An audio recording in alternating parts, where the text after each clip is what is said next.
By 2030, 82% of data analyst work will be replaced by AI. Only 2 out of 10 will survive. So this is it, right? This is the big question, the one that's probably on your mind if you're in this field. Will AI take my job? And, there's a lot of anxiety around this, but what's cool about this forecast is that it doesn't just leave it hanging. It actually gives us a data-driven answer. So the whole foundation for this forecast is something they call a 5-dimension model. The easiest way to think about it is like a rubric, or maybe a report card for AI. Basically, they took every single task a data analyst does and scored it against this framework to figure out, hey, how doable is this for an AI? So here they are, the 5 dimensions of AI doability. First, you've got language and template intensity. Is this task just filling in a blank?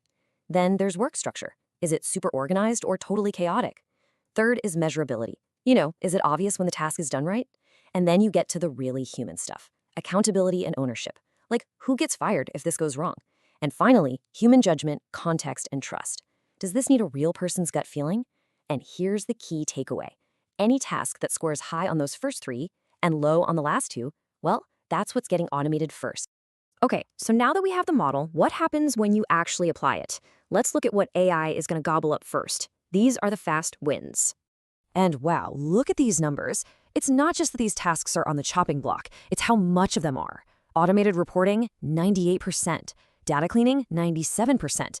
Even writing SQL queries and creating dashboards are at 95%. I mean, for a lot of analysts out there, this is their bread and butter. This is the bulk of the day-to-day work. So why these tasks? Well, it all goes back to that 5-dimension model we just talked about. These jobs are super structured, you do them over and over again, and it's really easy to tell if the AI did a good job or not. The rules are crystal clear. It's basically the perfect playground for an AI. But hold on, that's just one side of the coin. What about the stuff AI can't do well? This is where we get to what the forecast calls the human moat. Think of it as a protective barrier where people are still king. And just look at the massive drop-off in these scores. Interpreting results and actually advising a human stakeholder, AI is only at 45% doability. Or how about taking a vague question from the boss and turning it into a real analysis plan? Just 60%. This is where the work gets messy, nuanced, and, well, human. Okay, so we've got this big 82% number, and we've got this human moat. So what does that actually mean for an analytics team in, say, 2030? What does the office look like? Yeah, it's a great question, right? Because 82% still feels a little bit like a science fiction number. What does it actually look like when you walk into the office on a Monday morning? How many people are sitting at their desks?